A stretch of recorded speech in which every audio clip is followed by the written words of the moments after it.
देखो यार, नए ड्राइवर्स को 5 चीजें बहुत ज्यादा परेशान करती है। पांचों पॉइंट में पहले बताता हूँ वो क्या क्या है। सबसे पहला, क्लच छोड़ते ही गाड़ी बंद हो जाना।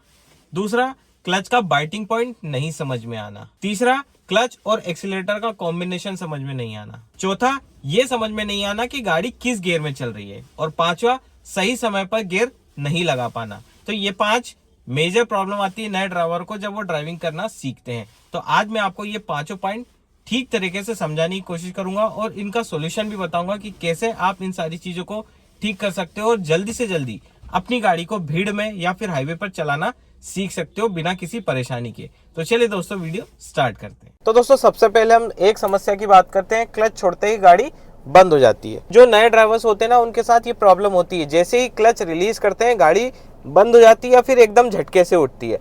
ऐसा क्यों होता है? तो देखो, सबसे पहला रीजन तो यही है कि आप क्लच को प्रॉपर तरीके से ना दबा पा रहे हो ना ही रिलीज कर पा रहे हो। एक पॉइंट होता है, उस पॉइंट को आपको समझना चाहिए, जिसको बोलते हैं बाइटिंग पॉइंट। दूसरी समस्या लोगों के साथ, नए ड्राइवर के साथ ये आती है कि बाइटिंग पॉइंट नहीं समझ में आ रहा। बाइटिंग पॉइंट समझ में नहीं आ रहा, इसीलिए क्लच रिलीज करते ही आपकी गाड़ी नहीं उठ पाती, झटका लेकर के बंद हो जाती है। तो देखो, बाइटिंग पॉइंट बहुत सारे वीडियो में बता चुका हूँ। सिंपल सा तरीका होता है बाइटिंग पॉइंट सर्च करने का। आपको कुछ भी नहीं करना होता है, सिंपल सी एक टेक्निक इस्तेमाल करनी होती है। जब आप क्लच दबाते हो, फर्स्ट गियर लगाते हो, ये प्रैक्टिस की बात कर रहा हूँ। हैंड ब्रेक लगा रखा है, देखो पूरा तरीके से खींच रखा है।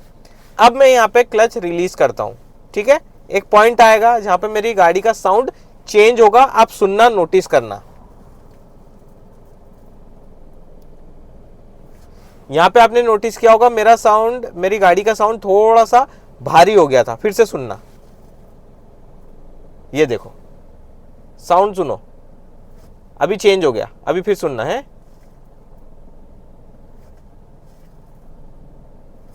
और आप कैमरे की पोजीशन भी देख रहे होंगे, कैमरा हल्का सा जस्टिफाइड कर पा रहा है। जैसे ही गाड़ी आगे बढ़ने की कोशिश करती है तो पीछे से दबती है, क्योंकि हैंड ब्रेक लगा रखा मैंने, इसलिए पीछे से दबती है। देखना, ये देखो, ठीक है।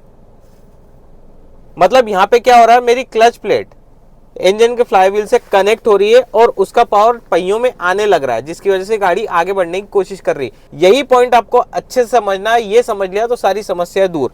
अब उसके बाद प्रैक्टिस कर ली, आप हैंड ब्रेक रिलीज कर देना। फ्लैट सरफेस पे खड़े हो, आपकी गाड़ी कहीं नहीं जाना ही है। हल्का हल्का क्लच धीरे धीरे रिलीज करेंगे और देखना, धीरे धीरे रिलीज करना है। और जैसी गाड़ी का साउंड चेंज होता है, आपको वहां पे क्लच को रोक लेना है। वही होता है आपकी गाड़ी का बाइटिंग पॉइंट, ठीक है। मैं बताता हूं आपको। देखो, यहां पे मेरी गाड़ी का साउंड चेंज हुआ। अब यहां पे मैं हल्का सा और क्लच रिलीज करूंगा ना, तो मेरी गाड़ी आगे बढ़ जाएगी। देखना है, ये देखो मोमेंटम आ गया गाड़ी में। ये तो यही पॉइंट है सबसे इंपॉर्टेंट, और इसी पॉइंट को संभालना बहुत ज्यादा इंपॉर्टेंट होता है। तो पहला पॉइंट मैंने आपको क्या बताया, गाड़ी बंद हो जाती है झटका लेकर के। दूसरा बताया बाइटिंग पॉइंट समझ में नहीं आना। तो ये दोनों पॉइंट का सोल्यूशन है। अब कई लोगों से बिना रेस के गाड़ी नहीं उठती, तो उनके लिए एक सिंपल सा सोल्यूशन, आप उस पॉइंट तक तो आपको आना ही पड़ेगा। आ गए, उसके बाद हल्का सा रेस दे दो और क्लच बहुत हल्का सा छोड़ो।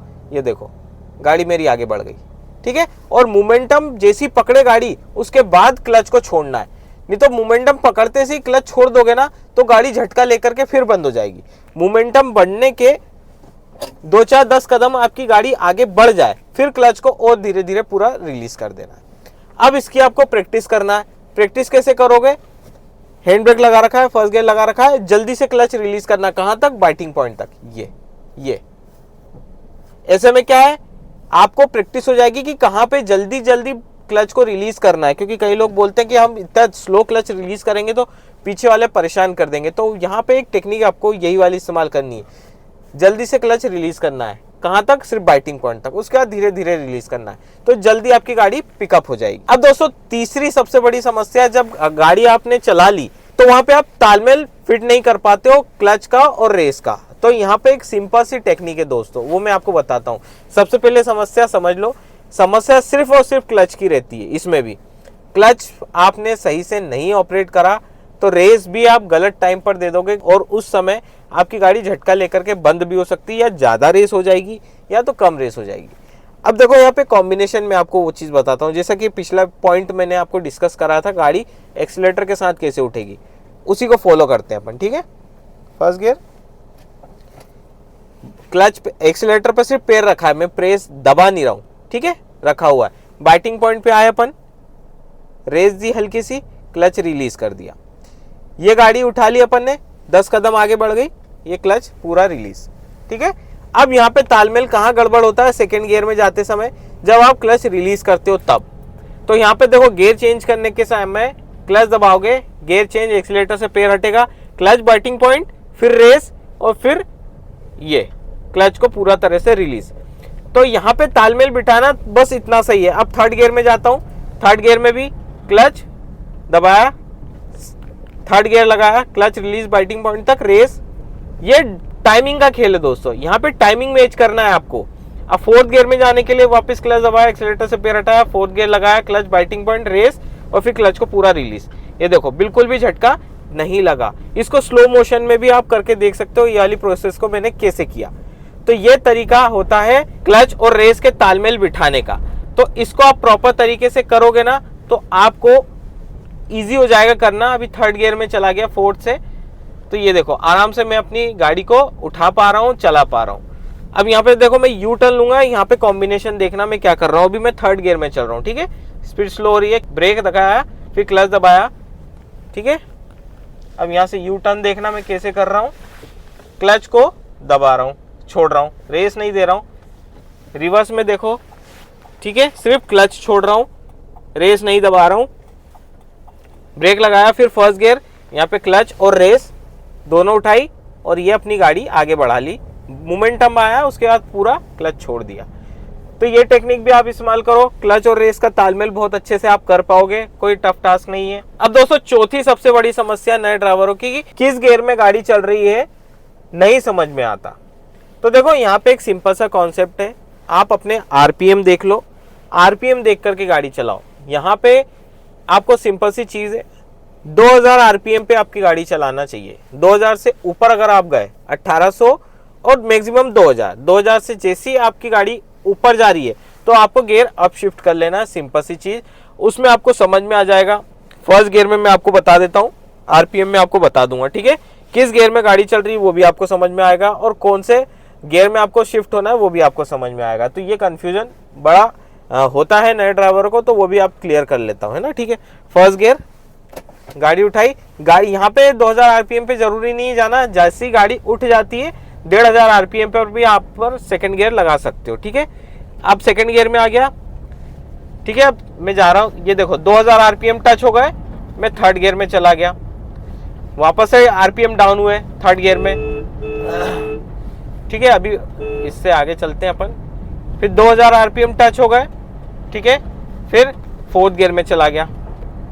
अभी यहाँ पे वापस से 1100 आरपीएम आ गए, अब वापस से 2000 आरपीएम जाएंगे, जैसे 2000 आरपीएम चले जाएंगे, ये चले गए तो मैं फिफ्थ गियर में चले जाऊंगा। तो ये चीज आपको ध्यान रखनी है। अभी डाउन शिफ्ट में करना है, सिंपल से आप ब्रेक दबाओगे, ब्रेक जब तक दबाओ जब तक गाड़ी लेग ना करने लगे। आप करने लगे फिफ्थ गियर के हिसाब से क्लच दबा दो, सेकेंड गियर में आ जाओ, क्योंकि आरपीएम बहुत ज्यादा डाउन हो गए, स्पीड 20 की चली गई, तो यहाँ पे ये फिर क्लच रिलीज और ये मोमेंटम। तो यहाँ पे सिंपल सी दोस्तों आपको आरपीएम चेक करते रहना है शुरुआती दिनों में। मैं ऐसा नहीं बोल रहा हूँ कि इसको लगातार इस्तेमाल करना है, ये टेक्निक शुरुआत में ठीक है जब आप खाली रोड पे चलते हो। खाली रोड पे चलने से आप आरपीएम देख के गाड़ी चलाओगे ना तो इंजन के साउंड का आपको अंदाजा पता चलेगा। और जब आप फ्यूचर में सिटी में चलते हो, हाईवे पे चलते हो या खाली रोड पे चलते हो ना, तो वहाँ पे इंजन के साउंड को समझ के, गाड़ी में हल्का बहुत वाइब्रेशन तो रहता ही है, उसको समझ के आपको गियर अपशिफ्ट और डाउनशिफ्ट करना होता है। शुरुआत में थोड़ा टफ लगेगा लेकिन धीरे धीरे प्रैक्टिस से सब ठीक हो जाता है। अब दोस्तों पांचवी सबसे बड़ी समस्या नए ड्राइवरों की होती है कि सही समय पर सही गियर नहीं लग पाना, मतलब चेंज नहीं कर पाना। होता क्या है, जब आप शुरुआती दिनों में गाड़ी चलाते हो, फर्स्ट गियर पे गाड़ी उठा ली, सेकेंड गियर में जाना है, आप बड़े कंफ्यूज हो गए मैं कैसे लगाऊं, टाइमिंग क्या होना चाहिए। देखो यहाँ पे सिंपल सी एक तरीका, जैसा कि मैंने पिछले पॉइंट में आपको समझाया कि 2000 आरपीएम से ऊपर तो गियर अप शिफ्ट, ठीक है। जहां गाड़ी लैग करने लग गई है वहां पे एक गियर डाउन शिफ्ट कर लेना है। धीरे धीरे ये चीज समझ में आ जाएगी। टाइमिंग क्या होता है, या तो आप आरपीएम देख लो या तो आप स्पीड देख लो। स्पीड के हिसाब से बताता हूँ, 0 से लेकर 20 तक फर्स्ट गियर में चलो, जैसे 20 टच हो गई सेकेंड गियर में चले जाओ, जैसे 30 टच हो गई थर्ड गियर में चलाओ, जैसे ही 40 टच हो गई फोर्थ गियर में चले जाओ, और जैसे ही 50 की स्पीड टच हो गई या 45 की भी टच हो गई तो आप फिफ्थ गियर में आराम से शिफ्ट कर सकते हो। राइट टाइम कुछ नहीं है, अगर आप कंटिन्यूअसली 30 की स्पीड पे चल रहे हो तो यहाँ पे थर्ड गियर सफिशिएंट होता है, फोर्थ गियर में जाने की आपको जरूरत नहीं पड़ेगी। अगर फोर्थ गियर में चले भी जाते हो तो भी कोई दिक्कत नहीं है, लेकिन आरपीएम बहुत ज्यादा स्लो हो जाएंगे, तुरंत एक्सीलरेशन आप दोगे तो आपकी गाड़ी एकदम से नहीं उठेगी, तो वहां पे ये थोड़ा सा ड्रॉबैक हो जाता है। तो इस चीज का आपको खास करके ध्यान रखना है। पांचवा पॉइंट भी बहुत इजी है, कोई रॉकेट साइंस नहीं है, बस आपको धीरे धीरे प्रैक्टिस के साथ ये सारी चीजें कवर होने लगेगी। तो दोस्तों बहुत सिंपल तरीके से मैंने आज का वीडियो समझाने की कोशिश करी है। अगर वीडियो समझ में आया है, कुछ ना कुछ सीखने को मिला है, तो वीडियो को लाइक कर देना, दोस्तों के यहाँ शेयर कर देना, चैनल पर नए हो सब्सक्राइब कर देना, इसी तरह का कंटेंट आपको मिलता रहेगा। और हाँ, इसके अलावा और कोई सी ट्रिक मैं भूल रहा हूँ जो आपको याद आ रही हो, आपसे नहीं हो पा रही हो, तो उसके लिए कमेंट बॉक्स में आप कमेंट कर देना, अलग से डेडिकेटेड वीडियो सिर्फ उसी के लिए मैं बना दूंगा। तो चलिए दोस्तों फिर मिलते हैं नेक्स्ट वीडियो में, तब तक के लिए stay safe and good bye.